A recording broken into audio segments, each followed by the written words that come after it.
Welcome back to Cunningham's Law Review, where our goal is to listen to the top artists and songs of the last 100 years, starting in 1920 and working our way forward. 4 days a week, we review what we hear and share the history of popular music with you as we do. I'm Richie, your host on this musical journey, and the day is Friday, which means you're listening to Side A of one of our very special Cunningham's episodes that we call You Should Know, or YSK. Today, we'll be hearing from an all-woman bunch of badasses, the Dead Deads.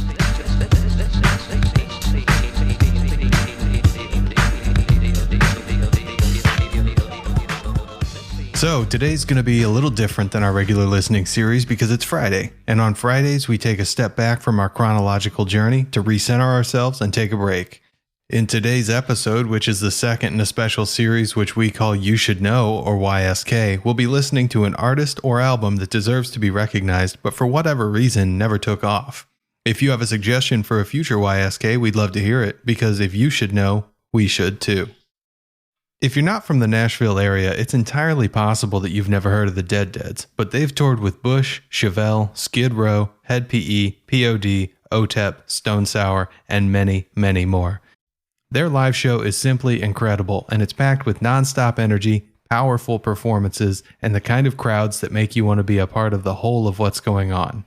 I saw them live when I found out about them, and I was immediately taken back at what I was witnessing, a full-fledged, no BS rock band in 2015. In fact, Chuck Garlick of Alice Cooper's band said the same thing. He said, quote, "I felt like I walked into CBGB 1979 the way rock used to be. The Dead Deads are the real deal." Chuck Garlick is 100% correct. At Cunningham's, we believe that in general, genres are an academic waste of time after broad strokes. But since people are going to ask, instead of just listening to the music, the Dead Deads describe themselves as punk metal grunge rock. So that's helpful, right? Of course it's not, but luckily this is a podcast where we're going to play the music anyway. So you don't have to bother yourself with genres, we're going to hear it. So Rainbeau is the Dead Dead's 2014 freshman offering, and it has 11 tracks.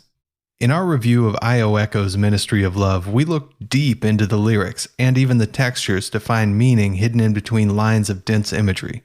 On this album, the Dead Deads address loneliness, meaninglessness in the face of an ever-expanding universe, and even abortion as a sign of religious hypocrisy. But they do it in a much more in-your-face way, so this won't be the same kind of listening experience. With all that high-minded stuff, I don't want you to get the wrong idea. The 10th track is just about weed, and there are aliens and zombies in this record. And that's totally fine, because not every record has to be a high-minded statement piece just to be good. That's not what good means. We have 5 different categories, and sometimes you just want to rock out. That is where this record shines. And this is a pop culture mishmash of absolutely amazing rock that clearly comes from the kind of pure place that you can only find when you write, play, and practice with a group of people who want to create something great and true. It's not the most polished, and that wouldn't happen until their Flying Saucers EP, which is some of their best music, but limited to 4 songs. But what the Dead Deads record Rainbeau is, shines through in how fun and engaging it is. Things to listen for are some sly references to Charles Darwin on the title track, clever wordplay flipping religion on Nope, and a straight-up punk Legalize It song about weed on Weedo. Weedo has a dual function as a song because if your foot doesn't tap when you hear it, it also tells you that you're dead. Throughout the album, one of the absolute highlights that deserves very special attention is the drum work of Angela Lee's. Without reservation, I can say that she is the best rock drummer I have heard since Dave Grohl, and it is one of the great injustices in the world that she is not on her way to the Rock and Roll Hall of Fame through some vehicle. There is no part of the album where she gets in the way, nor a part where she does not stand out and add engaging depth. Had the Dead Deads Rainbeau come out in 1997, this episode would be superfluous, because you would know them well, and their music would be on every 90s playlist that you're still not sick of. So, I'm ready for Friday, I'm ready for an excellent album, sharing it with you, and reviewing a personal favorite. For those of you listening to this podcast through Spotify, there's a version of the episode available to you, which includes all of the music as a part of the podcast, so you'll only have to press play once, and everything including the music will play on its own. Now, the episodes with built-in music are limited to Spotify, so if you're listening to this episode through a different service or on YouTube and still want to listen along to the music, a playlist of what we're listening to today is on Spotify and is called Cunningham's Law Review YSK2. You won't need a paid account to access that playlist. You can also find a link to this episode on the Cunningham's Law subreddit at reddit.com/r/Cunningham's Law Review. We want to know what you think about our reviews and the music we're hearing, so make sure to join us on the subreddit, leave us an Anchor voicemail, or reach out on Twitter at Cunning Review. That's all for Side A of episode YSK2. We'll see you for the reviews after the songs on Side B.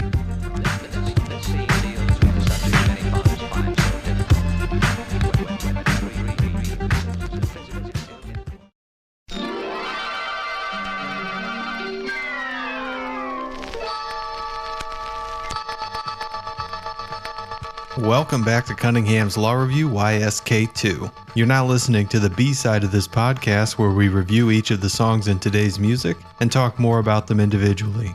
If you'd like to join the conversation, the Cunningham's Law subreddit will have a dedicated post for this episode at reddit.com/r/Cunningham's Law Review.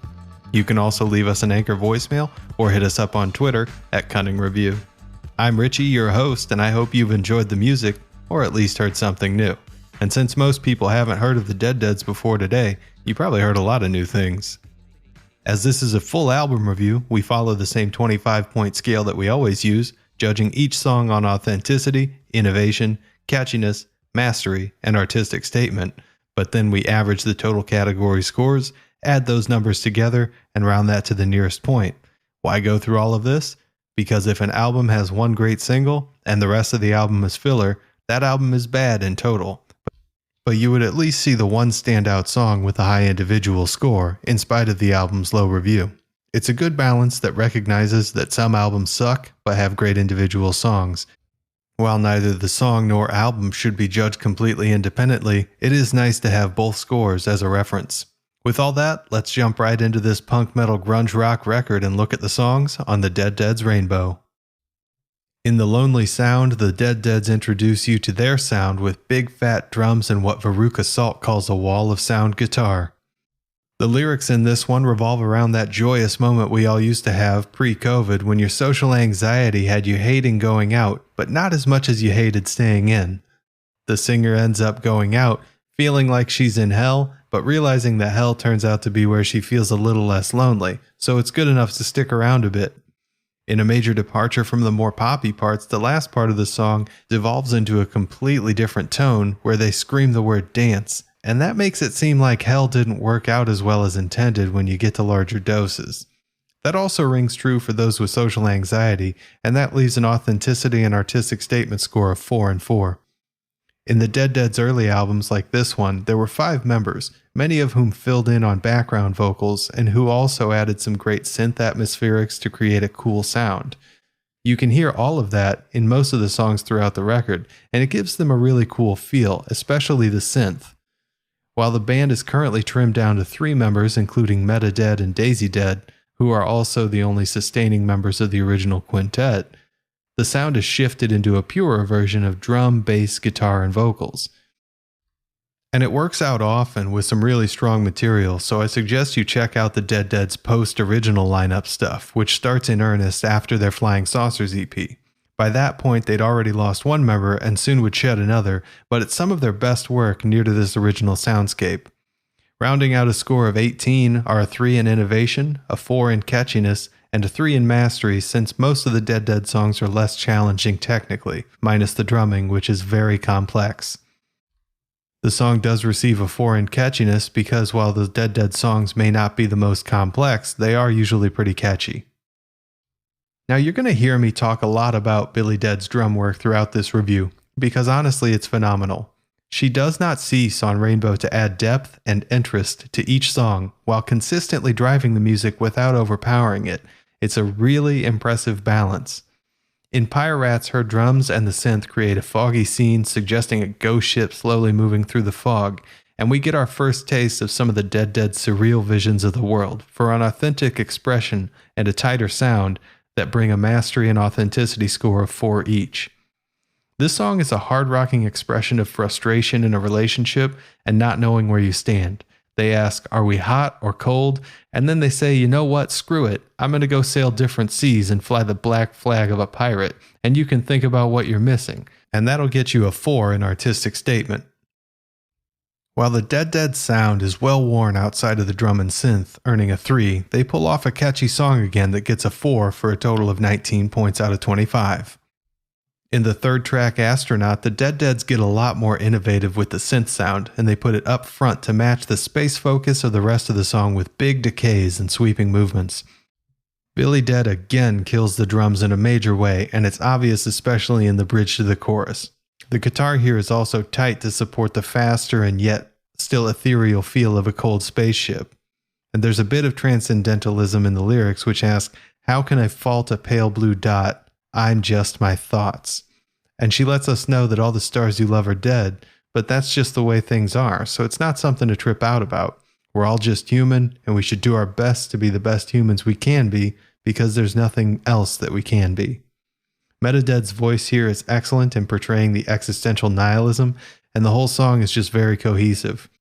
With its probing of transcendental themes, mastery of a cohesive and innovative sound, the song receives 4s across the board for a 20.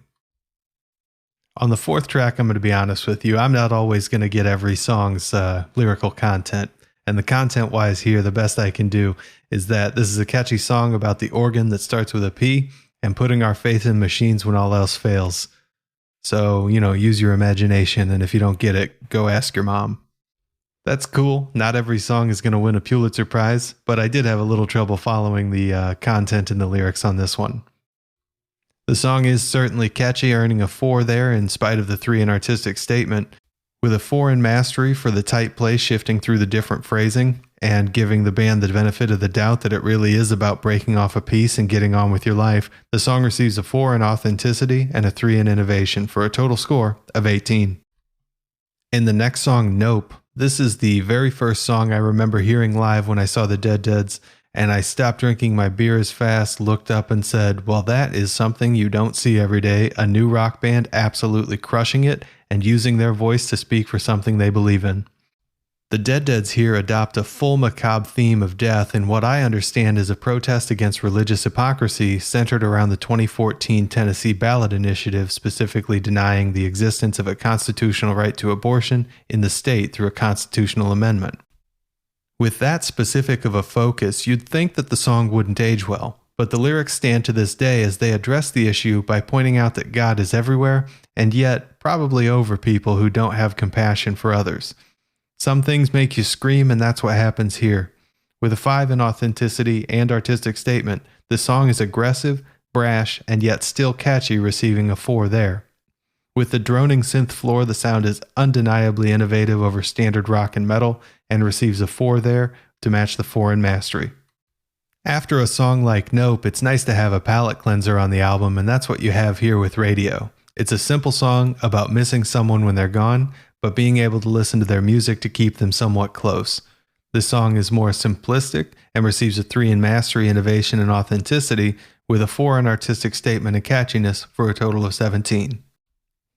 On Sour Blooms, we go the other way altogether, and there's definitely a huge Judas Priest influence on this one with a side of Dio. It's a fun metal song, but it doesn't come across as hugely authentic since it's not cohesive with the rest of the album that focuses on more personal issues instead of this world-ending vision of the apocalypse. The imagery is interesting at least, and the music supports it, but outside of the chorus it's not extraordinarily catchy, and authenticity, artistic statement, and catchiness receive 3s. If there would have been a screamer of a guitar solo in the song, that would have been a huge improvement since these big songs like this usually have one, but as we have it, that's a 3 as well, as is innovation for a 15 total score. Going from the album's filler to the album's killer, Lemonade is an absolute monster of a song, and a real tour de force for the Deads, where Billy Dead's 17 plus individual drum beats are front and center, along with the full chorus of vocals and the Castlevania synth that create a complete start to finish rock song par excellence. Catchiness is an easy 5, as I have found myself playing this song over and over through the years since I found out about the Deads. Artistic statement is a 5 also, as the lyrics look at a bad relationship that you can't seem to convince yourself you don't need, and feel that even in death you'd come back just as a zombie for it. In that look at relationships, the inventive imagery is interesting and fun, and it adds surrealism to the ideas expressed. For pulling those ideas and sounds together in a unique way that belies expressed life experience, the song earns a 4 in authenticity, innovation, and mastery for a total score of 22 to tie with Nope and Weedo for the highest scores on this record. You know, some songs may just be the result of an acid trip and the sudden realization that if you go through a black hole, you might get to heaven. So I think that this song is about going through a black hole and finding out what's on the other side as a metaphor for the afterlife. But that's a struggle because the song sounds like an acid trip set to music. It's not the best song on the album, but it's weird at least, and weird is more interesting than boring.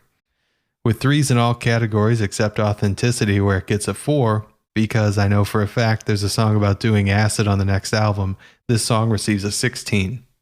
Moving on to the third big highlight of this album, Weedo is a 5 in catchiness hands down, and looks at legalized weed in California and Colorado as the answer to a lot of life's problems for a 4 in artistic statement. The punk vibes in this song are great, especially with combined with the many talented vocalists in the Dead that soften and make the harsh guitar not only a good contrast, but an innovative take on that style. You don't often see that, and so it gets a 4 there. Authenticity is a 5 because you know that these ladies didn't write this song for anyone but themselves, and mastery is a 4 for a total score of 22. In the Dead's parting shot for Rainbeau, they bring you a love song from the deep heart of hard rock. The lyrics are playful and more impressionist than literal for an artistic statement of 3, and for a love song the drums are again absolutely amazing. But they're the highlight of this 3 mastery song, which was likely more of a thank you note to the people that the Dead's love rather than a true expression meant for others to hear and get something out of. Catchiness and innovation are similarly 3s to end this album with a 16 scoring song. That means the Dead's Rainbeau scores a 19 overall, with its lowest score coming from innovation, which averaged out to a 3, but with high authenticity, artistic statement, and catchiness bringing the averages way up. When I think of this album, I think of it as a killer rock album that hits so many notes right and makes statements worth hearing in many of the songs. It's another personal favorite of mine, and I hope it becomes a personal favorite of yours. I hope you enjoyed this special episode of Cunningham's Law Review and the Dead's 2014 album, Rainbeau. We want to know what you think, whether or not you agree with us, because Cunningham's Law states that the best way to learn something on the internet isn't to ask a question, but to post the wrong answer somewhere. So make sure to find the Cunningham's Law subreddit, where we have a dedicated post for this episode at reddit.com/r/Cunningham's Law Review. We'd love to hear from you through an Anchor voicemail, or you can hit us up on Twitter at Cunning Review. We'll be back on Monday to take a look at Frank Crummett, Eddie Cantor, and Burt Williams' work for 1922, as well as 3 new artists. If you leave us an Anchor voicemail that we end up using on the show, we'll review an album of your choice in a special episode, even if it's your own band's. If you like what we're doing here, leave us a review on your favorite podcasting service and follow the podcast on Spotify. And if you don't like it, definitely don't mention that to anybody. Until next time, I've been your host Richie, and you've been listening to Cunningham's Law Review. Our theme music is A Difficult Subject by The Insider, and nobody else works here.